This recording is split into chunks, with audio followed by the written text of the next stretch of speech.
हज़रत अली अलैहिस्सलाम ने फरमाया, उस शख्स को दोस्त मत बनाओ जो किसी महफिल में आपको शर्मिंदा करना चाहे, चाहे वो मजाक में ही क्यों न हो।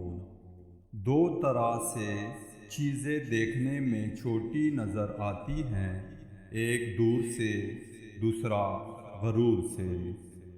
अगर तुम किसी के साथ भलाई करो और तुम्हें उसका बदला बुराई की सूरत में मिले, तो समझ लो कि तुम्हारी नेकी कबूल हो गई। जहाँ इज़्ज़त, सच्चाई और खलूस नज़र आए, वहाँ दोस्ती का हाथ बढ़ाओ, वरना तुम्हारी तन्हाई तुम्हारी बेहतरीन साथी है।